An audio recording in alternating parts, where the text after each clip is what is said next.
সঠিক পথের উপর আছেন। জোরে বলি সুবহানাল্লাহ। আল্লাহু আকবার। ইয়া রাসূলুল্লাহ, ইয়া গহুম নাস্তাগীস। জিন্দাবাদ, জিন্দাবাদ, জিন্দাবাদ। কারণ উনি হচ্ছেন আহলে সুন্নাত ওয়াল জামাতের একজন মুজাহিদ ছিলেন। জোরে বলি সুবহানাল্লাহ। এবং সুন্নিয়তের জন্য উনি নিবেদিত প্রাণ ছিলেন। উনি আশিকে রাসূল ছিলেন। জোরে বলি সুবহানাল্লাহ। আমরা দেখেছি বিশেষ করে আহলে সুন্নাত ওয়াল জামাতের যত প্রোগ্রাম, পটিয়ায় হোক, চট্টগ্রাম হোক, যেখানে হোক না কেন, ওনার কাছে যখন আসা হতো উনি বলেন আমাকে কি করতে হবে বলেন। জোরে বলি সুবহানাল্লাহ। আজকে আমাদের পটিয়ার জন্য যিনি মনোনীত প্রার্থী, পটিয়ার জন্য যিনি মনোনীত প্রার্থী, আমাদের প্রতীক কি?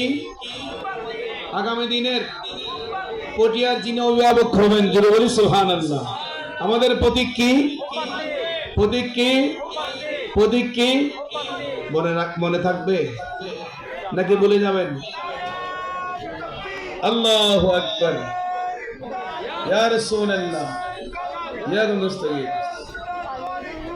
জিন্দাবাদ, জিন্দাবাদ। গড়ে গড়ে জালো, গড়ে গড়ে জালো। কারণ মোমবাতি নিজেকে বিলীন করে দেই, নিজেকে বিলীন করে দেই। আলা হযরত বলেন, চমৎকার বলেছেন আলা হযরত। लुत्फ उनका आम हो ही जाएगा, शायद हर नम काम हो ही जाएगा, जाएगा जाएगा। लुत्फ उनका आम हो ही जाएगा, शायद हर नम काम हो ही जाएगा।